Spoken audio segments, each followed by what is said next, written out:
जीवन बगिया ऐसी उलझी, फूल उगे कम, कांटे ज्यादा, सिमटा जीवन, डूबी सांसें।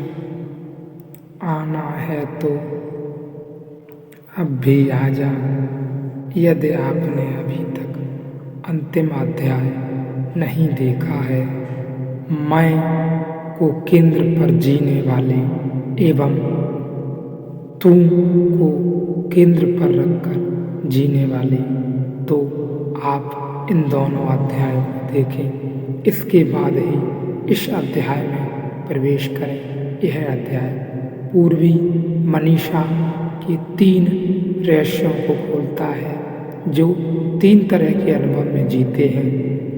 यह मैं को केंद्र पर रखकर जीने का जो रूप है एवं हो सकता है, वह है नीत्शे की पीड़ा को समझना बहुत कठिन है, लेकिन थोड़ी बहुत पीड़ा हम समझ सकते हैं, क्योंकि छोटा मोटा अहंकार हमारा भी होता है, उसको लेकर हम जीते हैं। कभी एक छोटा प्रयोग करें, 24 घंटे के लिए मैं को केंद्र से हटा दें, सिर्फ 24 घंटे के लिए तुम को केंद्र पर रख लें। सतत स्मरण रखें कि तुम जब पैर पत्थर में लग जाए तब भी, जब गाली दे जाए तब भी, कोई अंगारा फेंक दे ऊपर तब भी, जब कोई फूल की माला गले में डाले तब भी, जब कोई चरणों में सिर रखे तब भी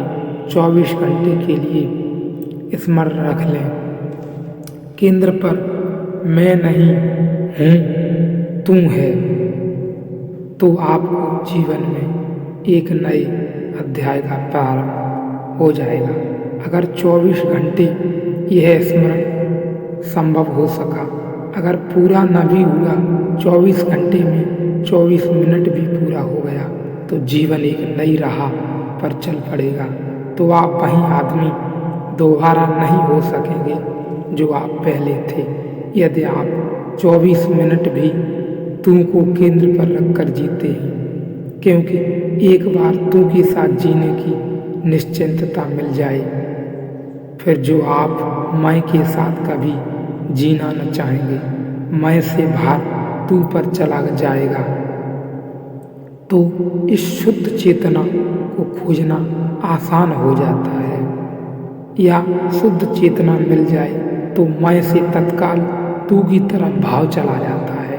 इसलिए त्वम कहा है। ब्रह्म सत्य अनंत ज्ञान रूप है, जो अविनाशी है वह सत्य कहलाता है। सत्य की परिभाषा की बड़ी चेष्टाएं हुई हैं। सत्य क्या है? बहुत बहुत द्वारों से मनुष्य ने सोचा है, सत्य क्या है, किसे हम कहें सत्य।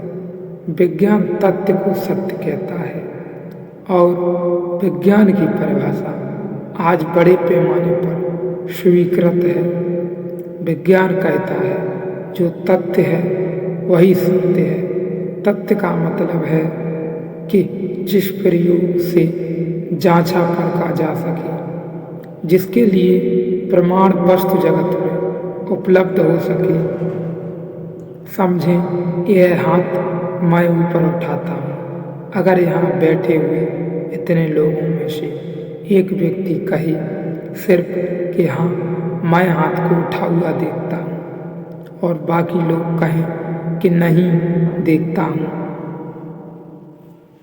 तो विज्ञान कहेगा यह आदमी स्वप्न देख रहा है, क्योंकि कोई गवाही दूसरी इसे मिलती नहीं। यह तथ्य नहीं है, क्योंकि यह तथ्य होता तो बाकी लोग जो मौजूद हैं उनको भी यह हाथ दिखाई पड़ता। यह स्वप्न है। स्वप्न होते हैं वे व्यक्तिगत तथ्य होते हैं। सामूहिक समूह आपके घर में रखी टेबल को सभी लोग देख पाते हैं, सब राजी हो सकते हैं कि टेबल है, लेकिन आप जाकर कहें कि मेरे कमरे में परमात्मा मौजूद है तो वे सभी लोग कहेंगे कि आपको दिखाई पड़ता हो भला, हमें दिखाई नहीं पड़ रहा है। तो आप किसी कल्पना में खो गए हैं, आप किसी कल्पना में हैं। यह मज़े की बात है कि स्वप्नों में साझेदारी नहीं की जा सकती। आप एक ही सपना दो आदमी साथ साथ नहीं देख सकते हैं कि देख सकते हैं। अब तक तो नहीं हुआ ऐसा कभी भी। स्वप्न में कोई साझेदारी, कोई दोस्ती, कोई नातेदारी नहीं चलती। स्वप्न सदा व्यक्तिगत एवं व्यक्तिगत है। इसलिए जो व्यक्तिगत है, विज्ञान कहता है वह स्वप्न है, वह तथ्य नहीं है। और जो सामूहिक है वह तथ्य है, और तथ्य ही सत्य की परिभाषा है विज्ञान के लिए। जो उपनिषद हैं एवं को इससे कोई ऐतराज नहीं, पूर्वी मनीषा को इससे कोई ऐतराज नहीं कि तथ्य सत्य है। लेकिन पूर्वी मनीषा एक और गहन सवाल उठाती है और विज्ञान दिक्कत में पड़ जाता है, परेशानी में पड़ जाता है, हैरान हो जाता है। पूर्वी मनीषा यह कहती है कि माना कि समूह के सामने वस्तुगत रूप है,